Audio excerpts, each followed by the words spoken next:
This morning I heard you speak about the unique situation of Japanese Americans and how many of them were some of our most loyal combat men. Tell us a little bit about that circumstance. Well, I think we now know, it's common knowledge, we've paid some reparations, that we took about 110, 112,000 Japanese Americans from their homes and their businesses, their livelihoods, their neighbors on the West Coast and moved them inland to relocation internment camps where they spent the most of the war under barbed wire and armed guard.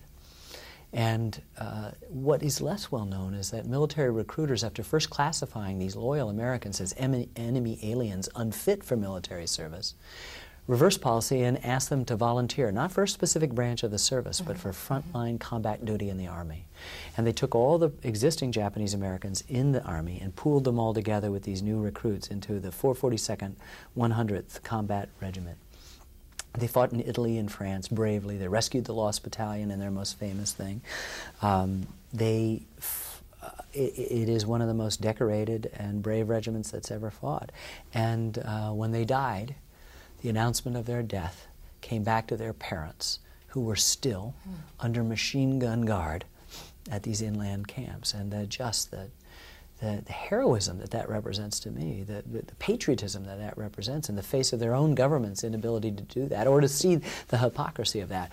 Italian aliens and German aliens were locked up, but no German American citizens and no Italian American citizens were locked up. Only Japanese Americans on the West Coast.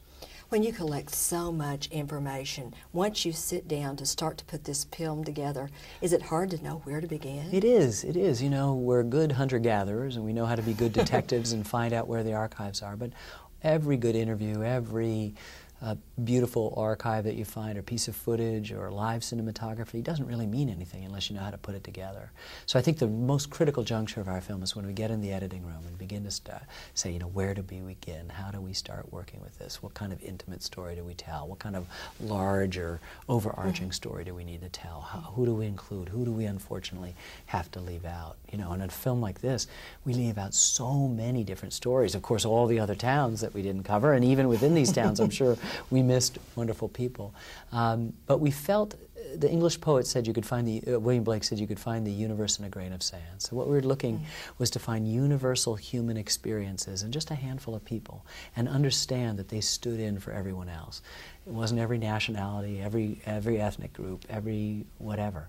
It was just a group of people that you realize their humanness that make them a connection. So the Japanese Americans, it wasn't that they were Japanese Americans, it's that they were Americans, that they were human beings. And when one Japanese American soldier breaks down on seeing dead German boys and saying, if this had been back in the States, I could have gone to school with them. That's not a Japanese American comment. That's a human comment. Human comment. Do you think, technically speaking, that your work on the Civil War prepared you better to do this film? You know, I think so. What we tried to do and what I learned in process in the Civil War was how to take a myriad number of battles. In the case of the Civil War, I think you learn, 30 or 40 battles, as you do in the war, and to make each one different, to find some way in their telling to be different. It's interesting in Iwo Jima, which is so famous for the flag raising and Mount Suribachi, we don't show that. Our guys weren't there, and so we tell a different story of Iwo Jima, and it's shorter, but it carries the same punch.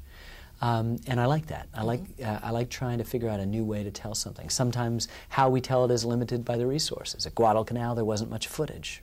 So you had to rely on still photographs and some live cinematography. Another battle is covered really well. Another battle, it all pays to just look in the eyes and the face of the veteran who's recounting it and just suffer with him something that, sure, it's 65 years ago, but it's real for him. Memory isn't back then. Memory's now. It's on our hard drive. And when that's recalled, it's present. It's present. And I think that's what we try to do, is bear witness to these remarkable people, honor their service to our country, and try to tell what happened in a kind of experiential way that gives you a sense of what it was really like to be in that war. And that's a huge responsibility, isn't it? It is a huge responsibility. It's...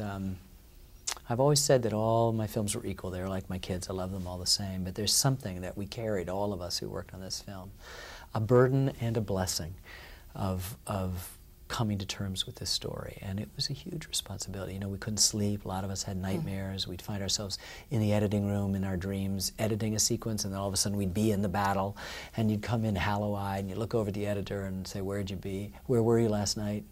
He'd say, "Peleliu," and I'd say, "Battle of the Bulge," and then you go to work. And yeah, we're very excited by this project.